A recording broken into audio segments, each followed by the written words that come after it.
Estamos en una nueva edición de Pesados Argentinos con Tadeo Buratovich. Buenas tardes, Tadeo. Buenas tardes. ¿Cómo te va? Y acá andamos, mirá, pasando el invierno. Y, como decía el Sobaray. Sí, como decía el... Y, bueno. Sí. Y hoy tenemos un tema muy interesante para hablar, del cual no se habla demasiado y tampoco es que se conoce mucho, como son los cabezales maiceros, ¿cierto? Sí, es una cosa que... es una creación argentina. Sí. Aunque la juntadora existía de antes, pero no el cabezal, la plataforma maicera para cosechadoras, máquinas cortatrillas, como querías decir. O sea que una palabra, las plataformas o juntadoras de maíz que había antiguamente eran de un surco, dos surcos, eran para tiros a caballo o tractor, pero eran juntadoras nada más, o juntadoras echaradoras, alguna otra juntadora atadora. Y eso acá no prosperó nunca mucho, porque ya en el año 20 y pico acá se fabricaron juntadoras, pero era una cosa de que el Colón no la aceptaba tanto, porque al último lo único que ahorraban era la mano de obra del juntador, pero el pisoteo que había en el campo era impresionante, porque de un surco o dos por vez, las ruedas que pasaban por el mismo surco, el pisoteo que hacían los caballos, el tractor, lo que sea, no convencía.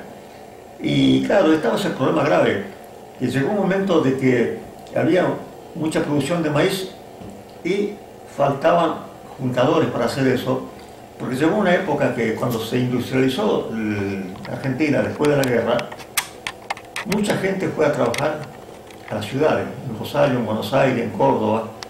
¿Y qué pasó? Que eran toda gente que antes a lo mejor se dedicaban a la juntadora de maíz, y después, imagínate, se fueron toda esa gente y faltó gente bracera para la recolección de maíz.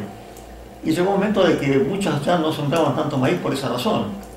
El gobierno pide a los industriales argentinos que busquen una solución, ¿viste? A ver qué se podía hacer. Claro, acá lo que pensaron que directamente la solución más grande era emplear la cortatrilla automotriz. Pero ¿cómo? ¿Viste? Había que hacer una adaptación para cosechar maíz con una plataforma como las juntadoras que venían así, pero adaptar a la cosechadora y adaptar a la cosechadora para poder desgranar maíz como correspondía. Y empezaron a estudiar eso, ¿viste? Y ya empezaron a finales de la década del 40, ya en los años 50, ya prácticamente en el 50 ya empezaron con un experimento acá. Los que más empezaron al principio fueron como el caso de Giubergia, de Druetta, de Vasari, de Wash, que son los... Y después también algunos otros, no sé en este momento quiénes eran, que ya estaban haciendo algún experimento, pero sin muchos resultados. Pero estos cuatro que nombro, ya más o menos ellos hicieron andar las máquinas. En el 50 ya habían hecho algún experimento. En el 51 anduvieron experimentando con el caso Basal y todo eso así, de hacer una plataforma así de 3 o 4 surcos que se aplicaban a la máquina cosechadora. El caso de Basal es curioso. Claro, resulta que pasa que nadie te quería dejar entrar en un campo una máquina que no sabía qué iba a pasar. Decía, va a ser un desastre acá, ¿viste? Y el caso Basali tenía que probar la máquina y nadie le daba bolilla. Y un colonos, no, ¿qué? No, déjame joderse. Y entonces dice, ¿cuánto puede rendir ese maíz? Creo entonces hablaba mucho por cuadra, no por hectárea. Y puede dar tantas bolsas por cuadra, algo así. Bueno, ¿qué hizo Basali? Dijo, bueno, te lo compro el maíz, en planta. Pero tanto así. Y la plataforma yo hago lo que quiero.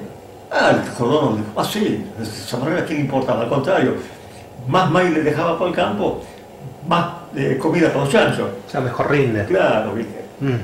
Ya, dale. Y así fue, que trabajaba con él, andaba junto a Titulio, los dos, ¿viste? Vecino de ahí de... Sí, que después Titulio fue fabricante, que sí. Bueno, fueron a probar ahí, experimentar así, renegaron con el primer modelo ahí, no lo pudieron hacer andar, ¿viste? Iban a la noche hasta no sé qué hora, ¿viste? Trabajaban en el taller, en la fábrica ahí, a los martillazos para arreglarlo para el día siguiente, y así iban, y hasta que lo hicieron andar el maicero. Así fue que entonces en el 52 sacaron una partida de plataforma, que ya también en el 52 ya Giubergia también había alargado maiceros, Guas también algún maicero había alargado, Drueta también en el 51 también había probado la plataforma sin fines, en vez de cadena, como es. Y bueno, así que, tal y así que, por ejemplo, el caso Basali, a todas esas máquinas que me habían vendido, todos esos aparatos, resulta que no les satisfacía mucho, porque lo había hecho con sistema también de cuchilla, no le cuadraba. Y entonces fue que lo modificó a rolos, como ya después lo hizo posteriormente, y ese, al ver el resultado que hay, ya andaba mucho mejor, y el otro que había sacado al principio no convencía mucho. Claro, para que la gente no critique o algo así, ¿qué hizo Basali? Le retiró todos esos maiceros alumnos que había hecho y le dio maiceros nuevos directamente. Varios, no sé, pero habrá sido 10 o 12 maiceros. Y así fue que entonces salieron directamente, los otros fueron toda chatarra, y eso salieron directamente en el año 53, que es, ya en el 53 había vendido como 40 y pico, 50 maiceros. Está la nómina que está ahí en el libro Reyes del Surco de Barale, sí. Ahí están todos, la nómina completa del año 53 y 54. Todos los fabricantes. No, de los maiceros que había vendido Basali, todos los dueños. Bien. En el 54 habían ya vendido muchos maiceros, 150, no sé cuánto.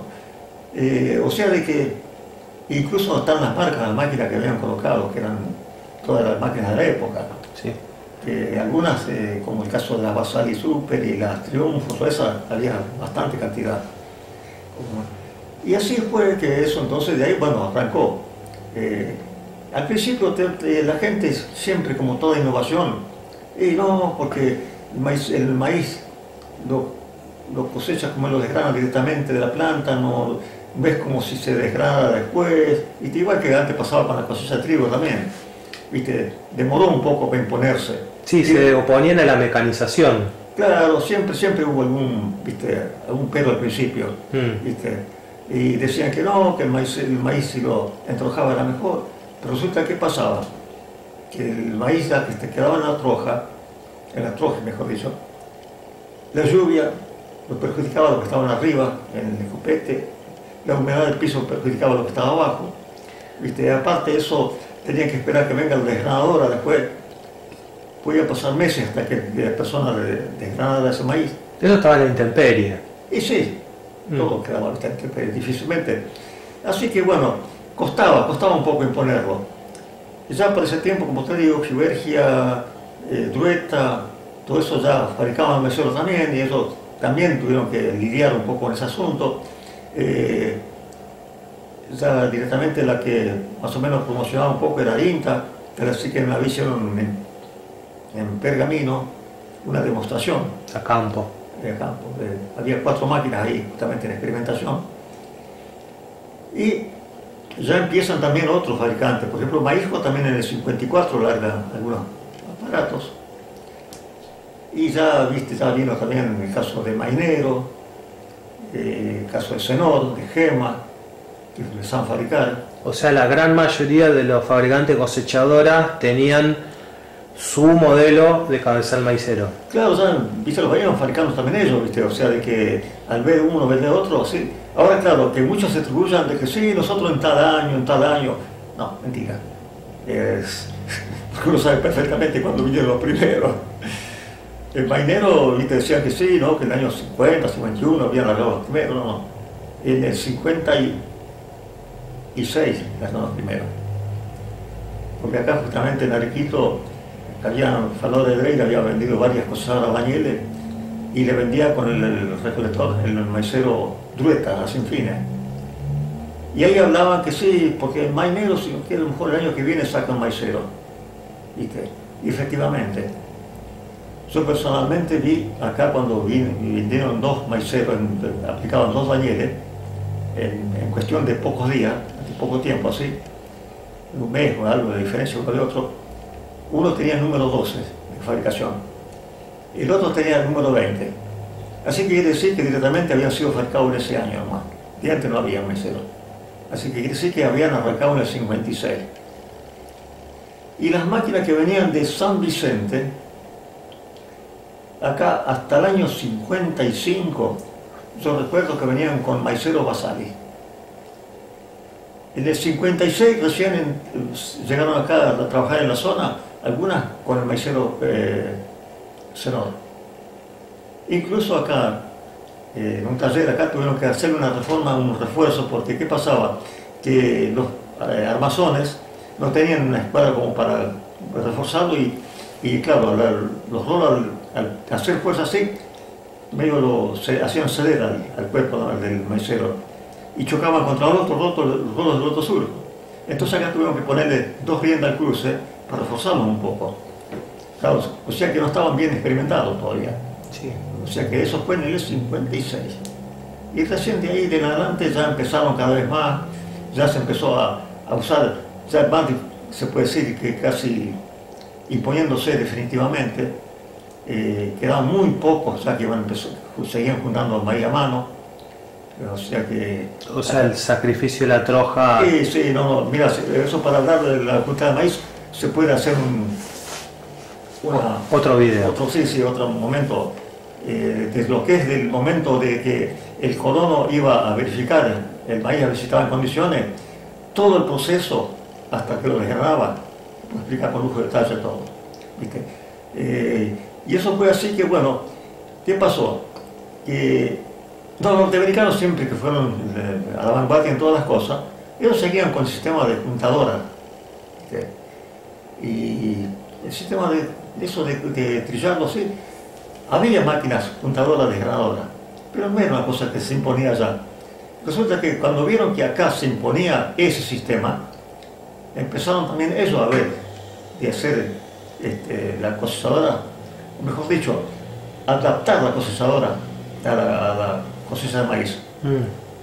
Y ahí fue que entonces empezaron allá a colocarle plataformas, pero colocaban las plataformas de la juntadora, ¿viste?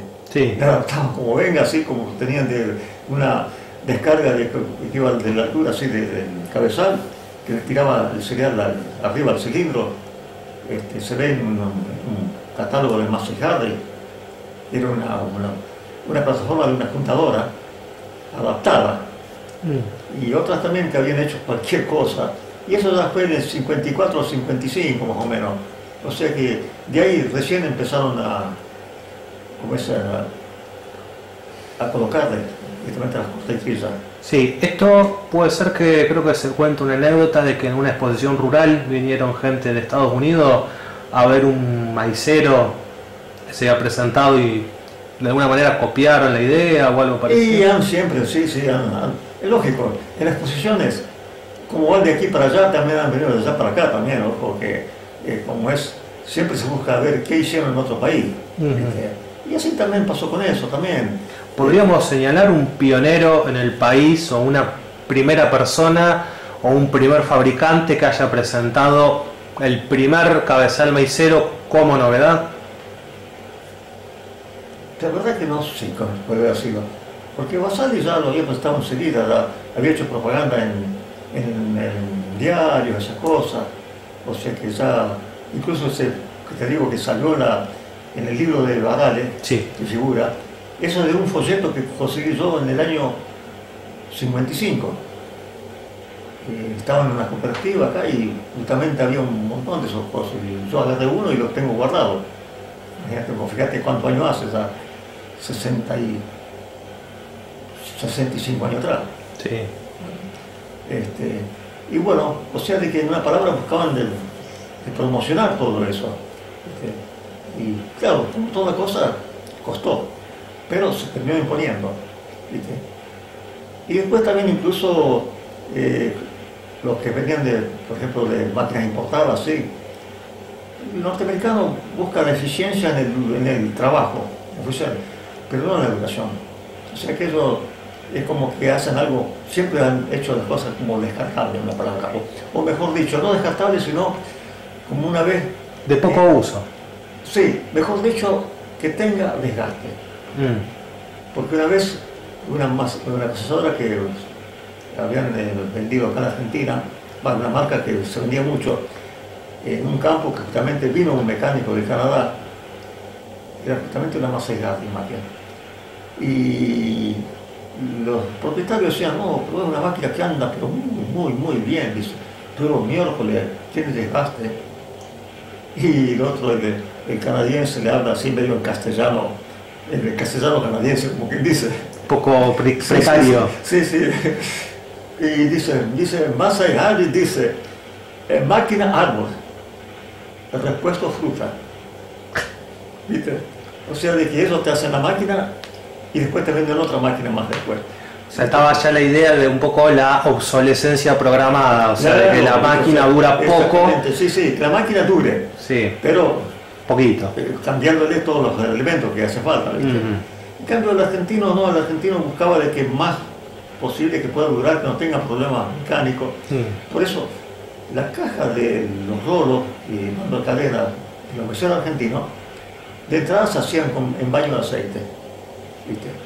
Para que por lo menos los engranajes aguantaran más. Y disminuir fricción, etc. En cambio los meseros norteamericanos, o las puntadoras norteamericanas, cualquiera, venían todos los engranajes, todo en baño de tierra, como quien dice, al aire libre. Sí, en seco. En seco. Y eso tiene una duración limitada. Claro, porque hay mucho roce, mucho desgaste. Claro. Y o sea, de que eso cada tanto había que hacer un cambio general de engranaje, ¿viste? Te barrían los dientes. Claro, y eso acá no camina, ¿viste? Como es. Por eso siempre llegó un momento de que ellos, que durante muchos años siguieron con esa metodología, esa técnica. Pero sí que por allá por los 80, que habían traído algunos meseros americanos acá, que los tuvieron que adaptar a la Argentina porque vienen en pulgadas, no en centímetros. No cabían bien en el surco. Ya sea en el sistema inglés venían estos elementos y acá el sistema métrico. Claro, exactamente, porque eso lo hacían de 28 pulgadas y no, acá es 70 centímetros. Claro. Entonces, viste, no cabía. Entonces, pero vinieron así.